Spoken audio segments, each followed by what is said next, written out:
Hey guys, welcome back to this channel. Today I will be reading I Survived the Sinking of the Titanic in 1912. This is my favorite book ever. Like and subscribe if you want part 2 of this video. So I'm only gonna read to about chapter 7. And then I'll read the rest another day. So let's go ahead and get started. Chapter 1. The Titanic was sinking. The gigantic ship had hit an iceberg. Land was far, far away. 10-year-old George Clater stood on the deck. He shivered because the night was freezing cold. And because he was scared, more scared than he'd ever been before, more scared when Papa swore he'd send George to the army school, far from everything and everyone.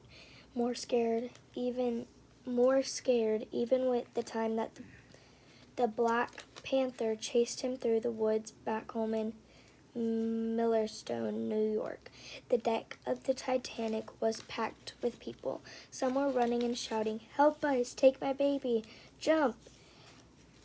Some just plain screamed. Children cried. A gunshot exploded across the deck. But George didn't move. "Just hold on," he told himself, gripping the rail. Like maybe he'd hold up the ship. He couldn't look down at the black water. He kept his eyes on the sky. He had never seen so many stars. Papa said that Mama watched over him from heaven. Could Mama see him now? The ship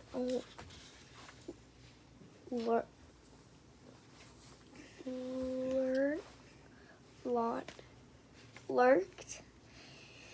"We're going down," a man shouted. George closed his eyes, praying this was all a dream. Even more terrible sounds filled the air. Glass shattering, furniture crashing, more screams and cries, a bellowing sound like a giant beast was dying a terrible death. George tried to hold the rail, but he lost his grip. He tumbled, smashing his head on the deck. And then George couldn't see anything. Even the stars above him seemed to go black. Chapter 2. I know already. So that was part of the book when it gets more into the book. But the books are just like that. And then this is like a month or a week before. So this might confuse y'all a little bit, but I just wanted to explain it to you. George woke up early that morning, half expecting to hear Papa calling him for chores, but then remembered the Titanic. He was on the greatest ship in the world. It was their 50th day at sea. George and his 8-year-old sister, Phoebe, had spent 2 months in England with their Aunt Daisy. What a time they had. As a surprise for George's 10th birthday, Aunt Daisy took them to see the Tower of London, where they used to chop off your head if the king didn't like you. Now they were heading back to America, back to Papa and their little farm in upstate New York. George got out of bed and knelt by the small round window that looked out on the ocean. Morning. Sorry guys, I'm interrupting.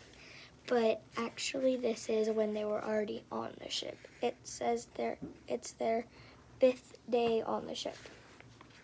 Just saying, said Phoebe, peering through the silk curtains of her bed and fumbling for her speckled. Her curly brown hair was practically standing straight up. "What were you looking for?"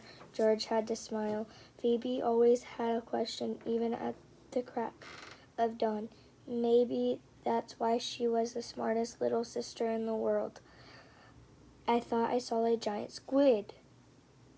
"I saw a giant squid," George said, "and it's coming to get us."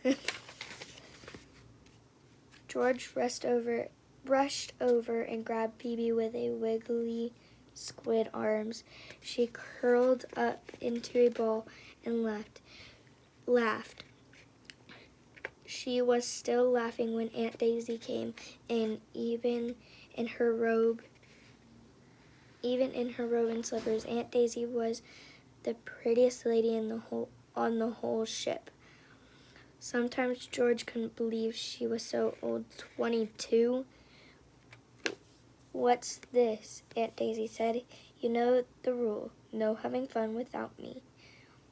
Phoebe sat up and put her arms around George. George said he saw a giant squid. Aunt Daisy laughed. "I wouldn't doubt it.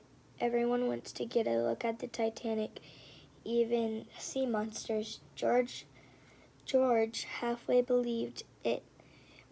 He'd never imagined anything like the Titanic. Aunt Daisy called the ship a floating palace, but it was way better than the cold and dusty castles they'd seen in England.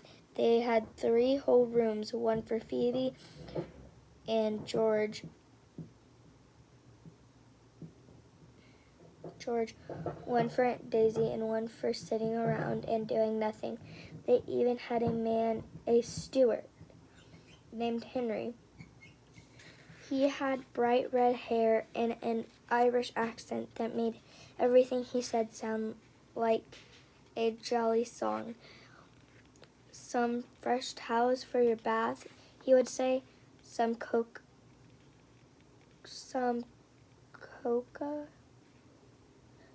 before bed." No idea where that word was. And just before they turned out the lights for the night, Henry would knock on their door and peep his head in. Is there anything else you might need?" he'd ask. George kept trying to think of something he needed, but what could you ever need on the Titanic? The ship had everything, even swimming pool with the ocean water heated up like a bath, even gold silk curtains for your bed so you could pretend you were sleeping in a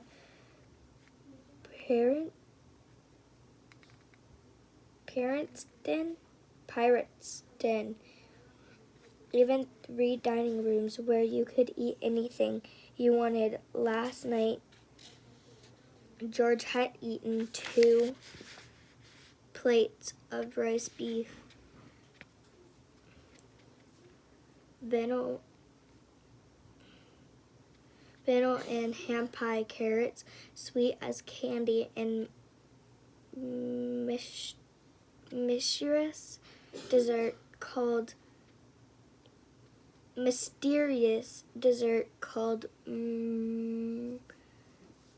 Murgy pudding. It tasted like the sugary clouds. Actually, there was one thing missing from the Titanic: the New York Giants baseball team. George wondered what Henry would say if George said, "I need shortstop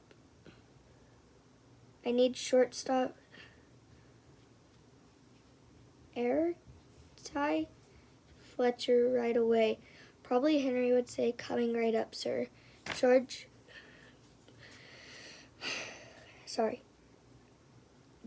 grinned, just thinking about it, but Aunt Daisy wasn't smiling at him. She looked very serious. We have to make the most of our last 3 days at sea, Aunt Daisy said in a low voice. I want you to promise me, George, no more trouble. George gulped. Was she really still mad at him for the last night? He'd slid down the banister of the grand staircase in the front of glass lobby. How could he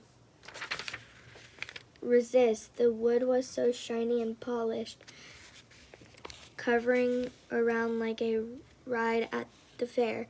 That lady would have moved out of the way, George said.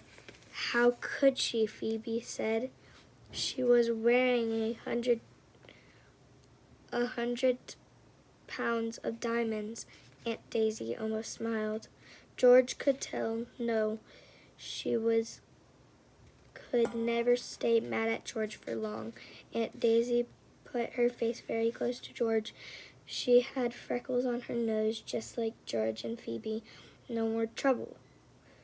No more trouble, she repeated, tapping his chest. I don't want to have to send a telegram to your father.